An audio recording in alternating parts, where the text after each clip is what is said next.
The mosaic of surreal landscapes and incredible wildlife that inhabit this extreme environment known as the Altiplano.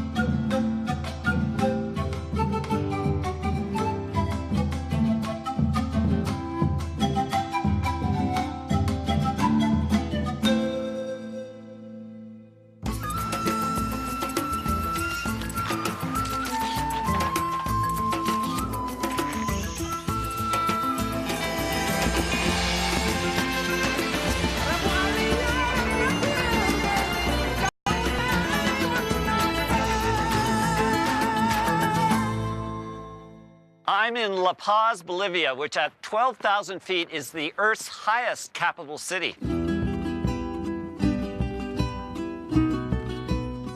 Coming from sea level in Seattle, my body really needs to acclimatize to this altitude because I'm on my way to one of the harshest, most extreme environments on Earth, the high plains of the Andes, the Altiplano. The Altiplano is one of the major ecosystems in the Andes. The region stretches from southern Peru to western Bolivia, and from northern Chile to northern Argentina. I'm exploring the Altiplano with local biologist and guide, David Ricaldi. David, how would you define the Altiplano? Well, the Altiplano is one of the most spectacular landscapes in the Americas. It's a mix of fine ecosystems. There's pastures, glaciers, wetlands. You see mountains, hillsides of different colors, flamingos flying, painting the landscape in such a way that's very impressive. Those things are for me what's the Altiplano. That emptiness, but at the same time is full of life.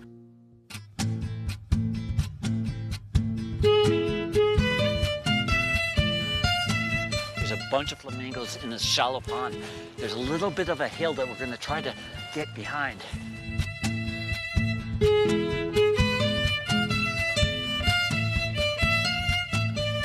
One's coming in right now that's got beautiful red wings. Ah, look at them all flying. I'm looking for patterns in color, and these birds are just all coming in right in front of us.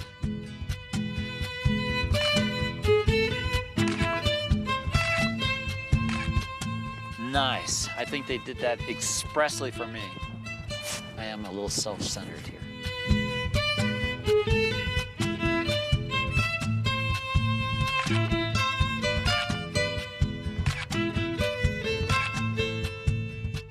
This is the Puna flamingo, one of the two rarest species on the planet. There are 6, and you have seen 1 today.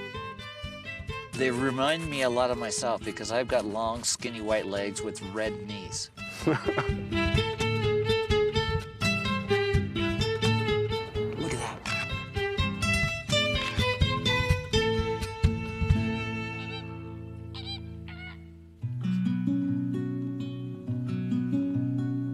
The beauty of the Altiplano is expressed in its barren but majestic mountains and tranquil mineral lakes. It's here that the Andes are at their widest and emptiest.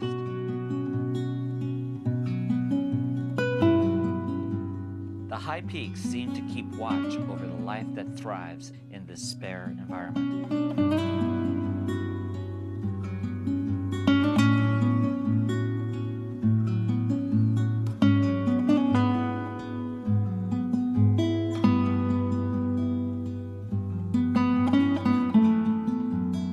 It can be an unforgiving place.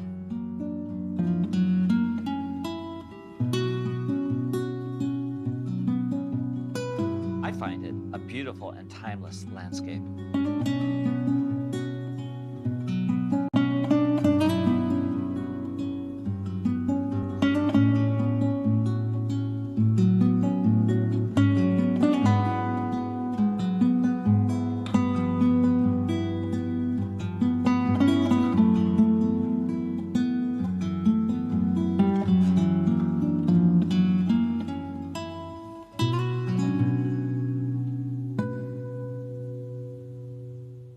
Perhaps the most iconic views of the entire Andean Altiplano rise right behind me, the twin volcanoes of the Pachaca. I'm poised at the edge of this little pond, hoping to get a perfect reflection. Right now, the sun is going through a number of layers of clouds, but as it gets really close to the horizon, within the next 30 minutes, these mountains should light up like a Roman candle. My legs are cold, I'm cold, my nose is running. All of this is good stuff because I'm going to get the shot. Or so I hope.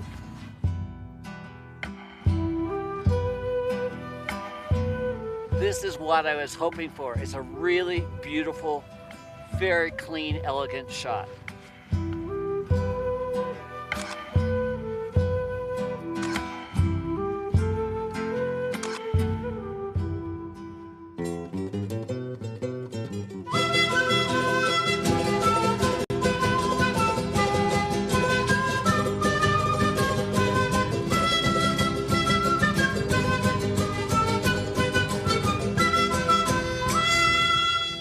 I'm walking through a very surreal environment.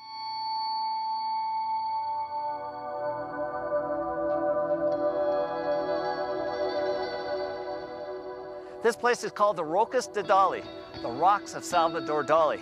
It's named because it's very surreal with these columns of rock that are basically petrified magma, but photographing it is difficult. So I'm going to go and find a location where I can get a shot and try to make sense of this really beautiful landscape.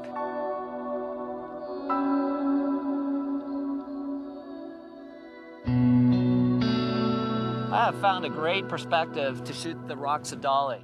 The analogy is it's difficult to photograph a forest from within, but if you get a little distance away, it starts to make sense, and this is true here. The rocks are casting a beautiful shadow against this very, very smooth plain. So the texture of the rock plays nicely against the smoothness of the plain. In addition, as the sun gets lower, the plain itself reflects the light in a differential way, giving it one more nuance, one more element for my composition. By using a long lens, in this case a 400mm lens, I'm compressing the scene, but also creating a very simplistic shot, which is perfect for the Rocas de Dali. You know, he painted in a very surrealistic but minimalist way, and from this viewpoint, it's very simple, very elegant, and perfect for the shot.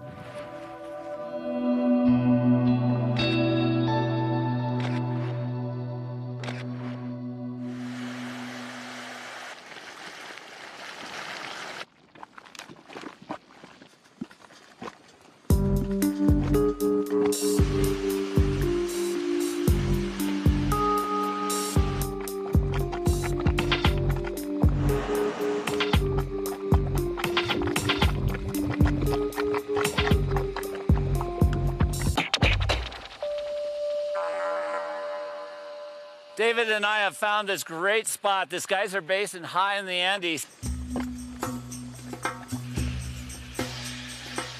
Isn't this a beautiful place?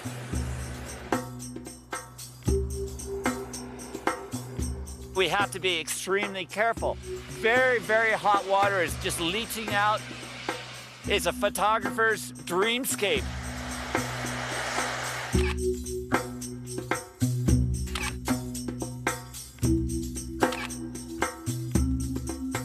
Whenever I travel into a new environment, and this is an extremely new environment to me, I'm trying to convey a sense of place in just one or two or three or four iconic images.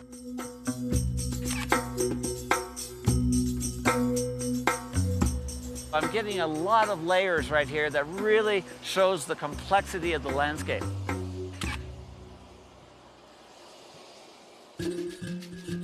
Look at that. On either side of us are all these abstract designs. I love this place. I don't think you can get a bad shot here.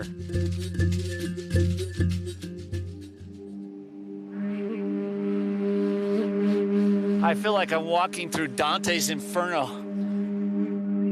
The sights, the smells, the sounds of all of this area is so otherworldly.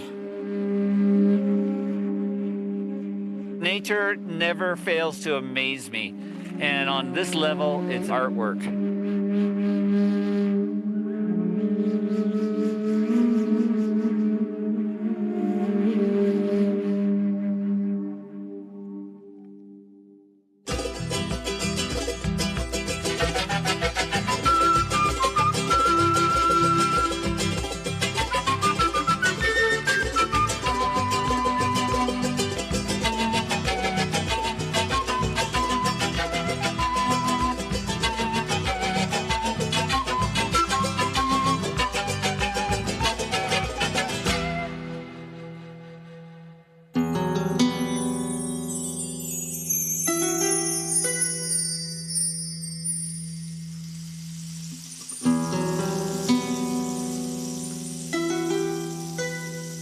I'm at Laguna Colorada, a beautiful lake surrounded by mountains. David, what makes this lake red?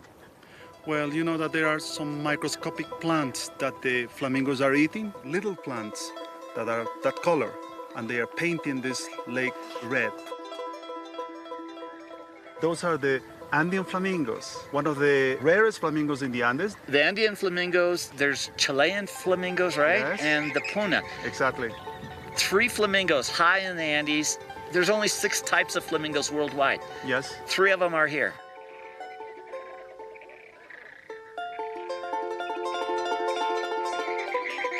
Are they literally straining the mud and getting these microorganisms? They or are what? filtering. That's why they have that bill always upwards. It's beautiful behavior.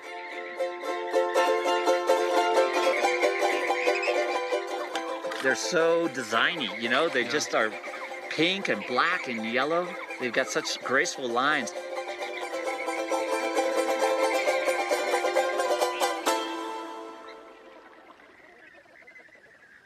What is this animal walking behind us and upstaging us? Yeah, that's a llama. It's a beautiful llama.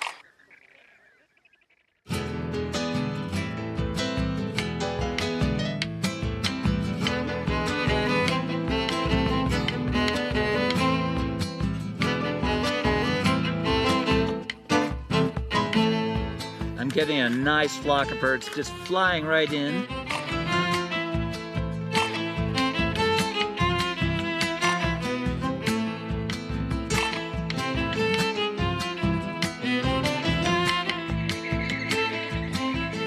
It's so easy to photograph these birds landing because they slow up to catch the wind and they gently land right in front of my camera. I'm just filling the frame with nothing but pink bodies, yellow legs, orange beaks. Ah, they're so great. What a great situation this is.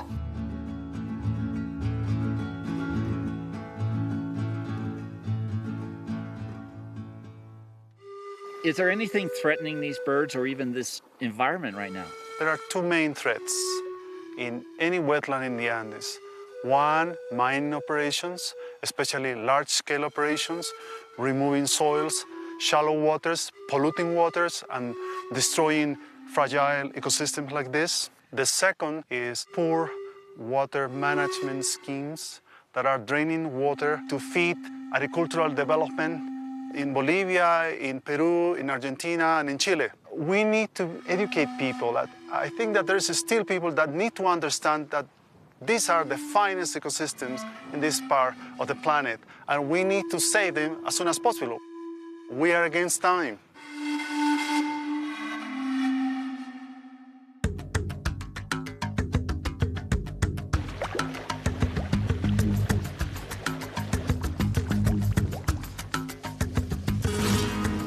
Many million years ago, this part of the Altiplano was covered by a huge lake that was 480 miles long and 240 miles wide. Wow, that's huge. And in time, that lake evaporated, disappeared, leaving only major wetlands and this salt flat.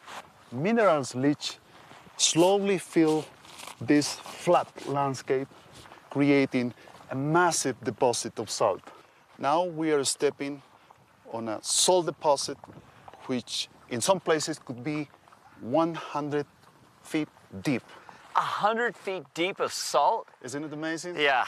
Well, hey, let's go check it out. I want to Let's go go. take some pictures. All right.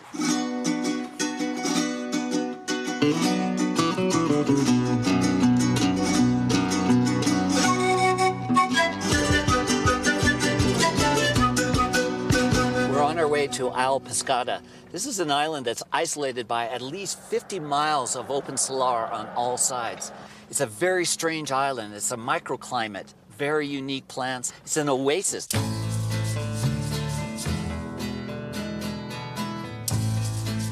Beautiful. What an environment. I think we call these things candelabra cactus. I've heard that they're 900 years old.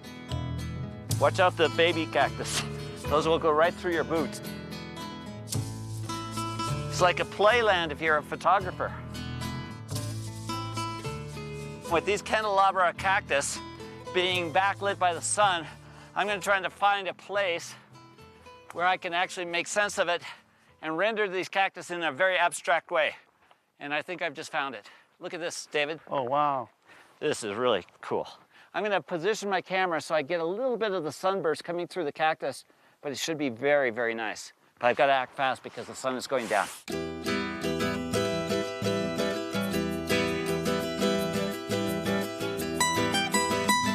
What I'm trying to do is just get this lens right where the sun is coming out. I'm using extreme light. In other words, I'm facing the lens and the camera directly into this bright sun, but I'm trying to put the cactus in between so I shield my lens from getting a lens flare, but at the same time, I'm really highlighting every spine on this cactus. So each cactus has this rim light that is extraordinarily beautiful.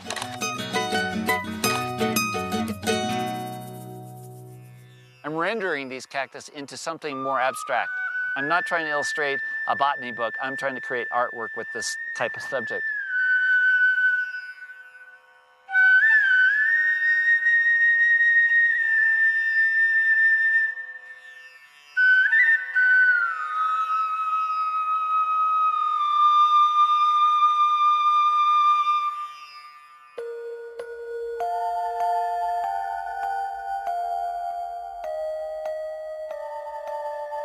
One of my favorite subjects to shoot are star trails.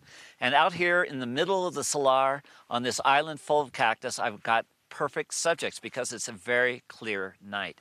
So I've framed this cactus very low so that the star trails that I'm going to capture with long exposure, 8 hours, will come out from under the arms of the cactus. But the last thing I want to do is to turn on my headlamp and really paint with light. As I paint this cactus, it will create a balance between this and the stars that will be illuminated by the 8-hour exposure.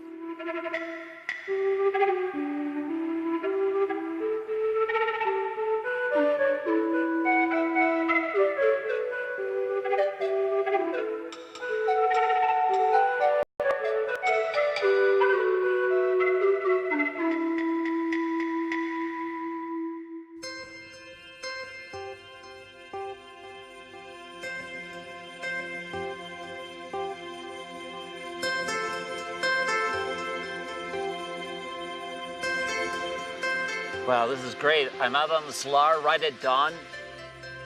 I'm photographing these really interesting lines. How do these things form? Well, the assemblage of crystals while they are drying will create this beautiful mosaic. The crystals are pushing, and every block will be pushing more, and that's why you have those protuberances here, and that's nature. I'm using these lines to lead your eye right into the depth of this composition, and it's really stunning.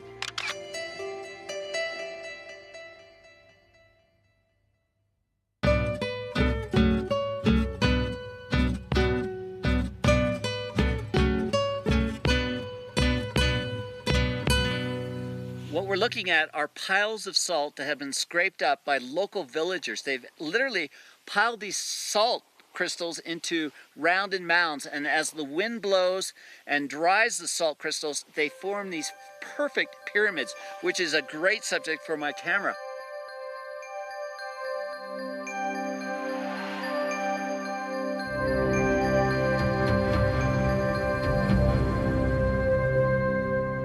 I love working in the margins of light like this, post-sunset or pre-sunrise. It's when the shadows are gone. I got deep colors. I'm using a tripod to stabilize, and frequently my exposures are 1 minute to 30 seconds, but the payoffs are so great because the colors are deep and the abstract nature of these landscapes are really profound.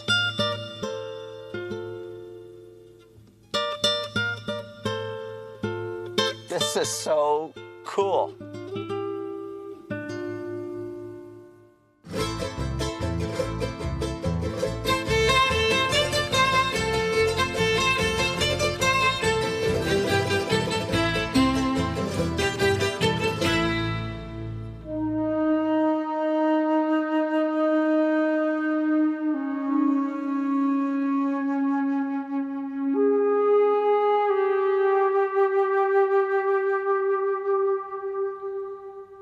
Normally in a composition, you don't want to put a horizon down the middle, but in this particular case, I'm trying to create an abstract, surreal environment. So I've got the horizon right down the middle, the clouds are reflected.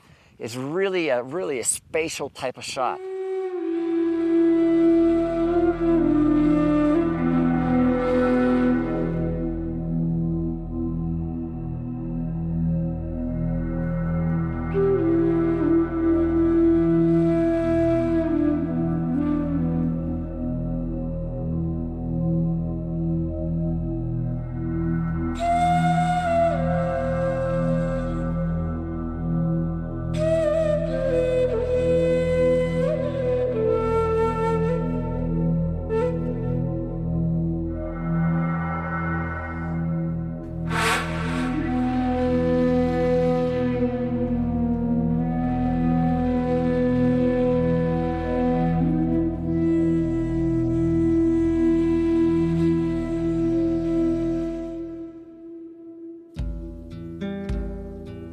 I've traveled all around the world and I've visited some pretty amazing places, but I have to tell you, nothing compares to this landscape. It's almost a moonscape. It's so surreal. It's like the sky and the land meet in a seamless border. This place makes Bolivia unique because other nations have something like this. You know, other nations have rainforests, cloud forests, Andean landscape, but this, you know, is special. This is unique to Bolivia. Yes. Well, I sure love it. I'm so happy I came down here.